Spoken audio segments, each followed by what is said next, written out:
It's always great to be with you and to have you on the campaign trail. You know why he's here, right? For you. Because we're going to win. Right? Because we're going to win.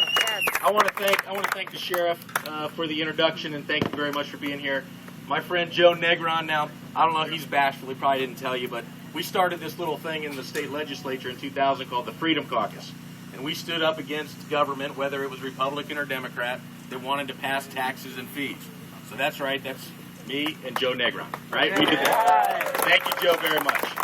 And I want to thank all of you for being out here. I see all the red signs.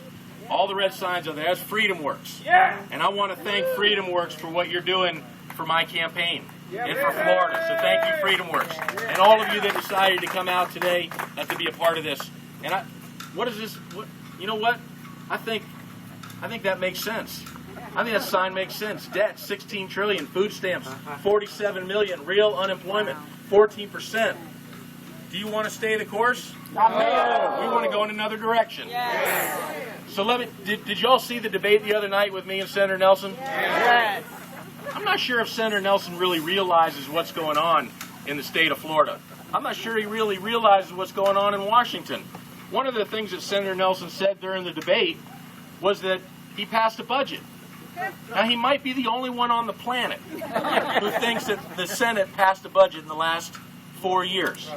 I mean, everyone knows they haven't passed a budget, except him. Now, I don't know what's more frightening, the fact that he serves on the budget committee and didn't pass a budget, or the fact that he serves on the budget committee and thinks they passed a budget.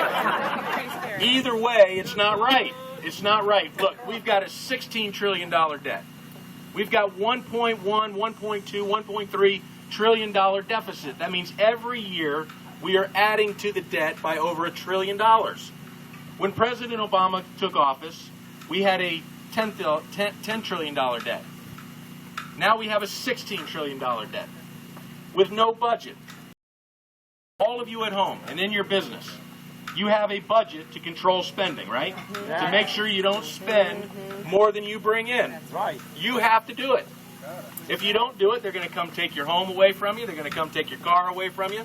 You have to do it. The federal government, see, they don't think the rules apply to them. This is why Nelson hasn't passed a budget. They want to spend more, borrow more, tax more, and if they can't do all that, they just print more. You know, it doesn't have consequences to them. We're going to make sure they recognize the consequence of $16 trillion of debt is that we're going to have a change in the White House. We're going to have a new president of the United States, and that's Mitt Romney.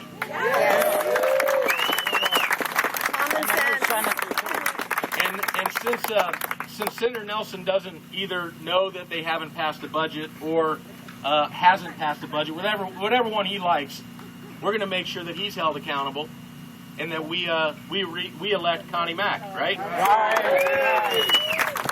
If I make it to the United States Senate, which I'm confident we will do with your help, we will pass a budget. As a member of the Senate, I'm going to tell the leadership, whether it's Republican or Democrat, until we pass a budget that gets our budget balanced, we're not going to go do anything else. We will balance it's not fair to our kids. It's not fair to our grandkids. The amount of debt that we're putting on top of them to pay back.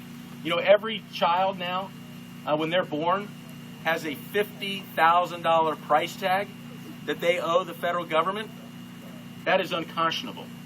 Now, the other thing we're going to do is we're going to remind Senator Nelson that when he comes to Florida and tells all of you things like it would be unconscionable to vote for Obamacare, to whack away $716 trillion or $1 billion from Medicare to pay for Obamacare, and then you go back to Washington and you vote for it, we're going to make sure Senator Nelson knows that we don't appreciate that. The other thing we don't appreciate is when he says to us that he supports the Keystone Pipeline, but then he goes to Washington and votes with President Obama 98% of the time. See, you want someone who's going to shoot straight with you, right? And someone who's going to solve the problems in Washington, D.C., right? That's what we're going to do. We're going to put you first.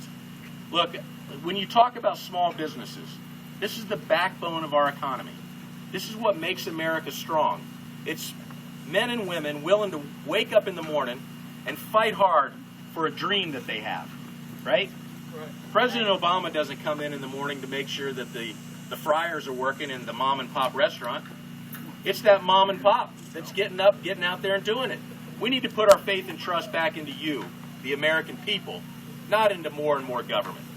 So if I have the obligation and opportunity to serve in the Senate, I'm going to stand with you. I'm going to stand with the small business owner. I'm going to make sure that we put government in its place. And that place is not in front of us trying to stop us from doing good, but understands that it's the American people. It's the soul of the American people that make us great.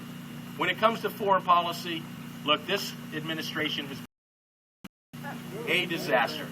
This administration has turned its back on our allies and bowed to our enemies. So we've seen what happened in Libya. We know that the president said to the president of Russia, just give me a little bit of time so I can be flexible. This is not strong foreign policy. I don't care if we are liked or loved by all the nations around the world. What I care is that they respect us.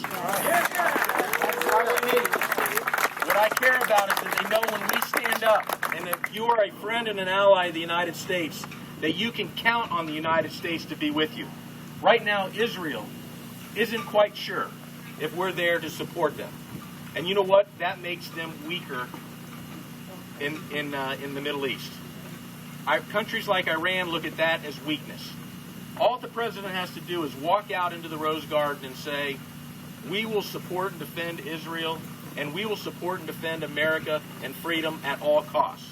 That's all he has to say, but instead, he walks away, he creates separation between the United States and Israel. We won't stand for that. Amen. No. We won't stand for that. We will stand for a stronger, more prosperous America. We will do it every day. I want to thank you all so much for being here. We're going to win this election. Yes. We're going to win this election because of you. Because you're willing to come out on a Sunday afternoon, hold signs, and be a part of this election. Senator Nelson doesn't want a campaign. He thinks he's entitled to it. We're going to show him what hard work is all about. Thank you very much. God bless you, and God bless America. Thank you.